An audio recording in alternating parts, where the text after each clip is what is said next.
Hey guys, what's up? It's Bear. You know, I'm just hanging out, rolling up 6-inch emergency trauma dressing because we batch content. You've probably already seen the video on the pressure dressing and wound packing, as well as the application of a cat tourniquet. If you haven't, go watch those. But also, now we're going to talk about, drum roll please, chest seals. And in order to do that, I'm going to refer you to instructor Eric, because he's the instructor and I'm just the pretty face behind all of this.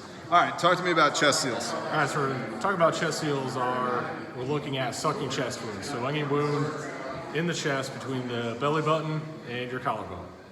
Remember, you have chest front and back, so if we have a wound in the front, we got to look in the back. Cool thing is chest seals come in a pack of 2, but we're going to look at treating a sucking chest wound with a chest seal right now. Simple thing is we're looking for a hole in the chest that's bigger than the size of a nickel. It's called a sucking chest wound because you're probably going to hear air coming in and out and some nasty wet sounds as the person's breathing. So we want to cover that up, keep air going in the mouth where it belongs. So real simple, we locate our hole. We're going to have a hole in the chest. It's bigger than the size of a nickel. It's making sucking wet sound noises. We want to cover that up and treat it. Did I use this combat gauze correctly? That is not correct. This is not how I used it. No? No. Well, it's almost Halloween, so. All right, go ahead.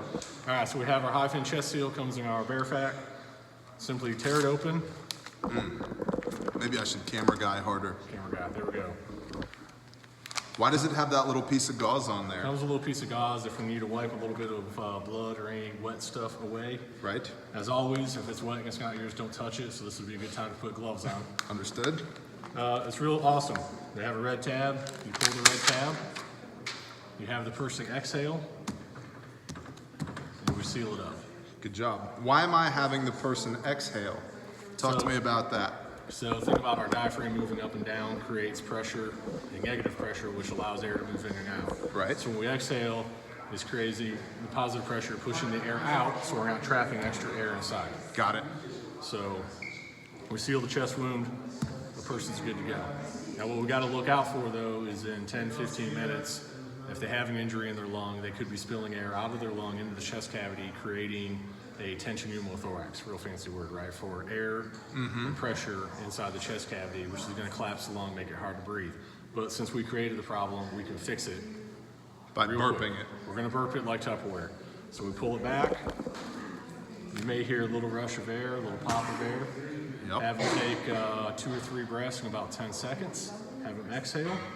The cool thing about these is this stuff is so sticky, it reseals down for us, so we don't have to get a fresh one out, we can just reseal it. Awesome. Just remember, if you have a hole in the front, we want to look for holes in the back, and look for other holes around the chest. And this is going to be for holes in the, between your belly button and your collarbone. That's it. Anything below your belly button, need a surgeon. Also, just to reiterate, this is not how you use combat gauze. I was told this by a professional. Is there anything else we need to tell these people? That's it. Sucking chest wound is simple. Simple. And their chest seals are cheap. Like, just like you say, don't try and improvise something. Just get some chest seals. You can make them. You can make them. It takes time. It takes tape. Anything that won't allow air or water to pass through it, you can seal up. You could use this if you had to. The bag, duct tape, but it's easier to have something that's commercially produced, super sticky. You know it's going to work the first time out. Right. Good job, Instructor Eric. Thank you. All right, guys, not how to use combat gauze. Training dates are up on the website. Definitely get trained, whether it's from us or anybody else. Bleedingcontrol.org.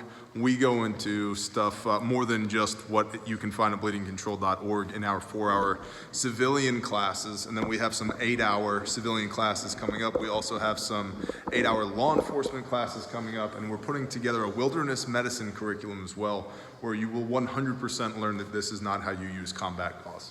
Anything to add? That's it. Get out there and train. Get out there and train. Shalom, y'all.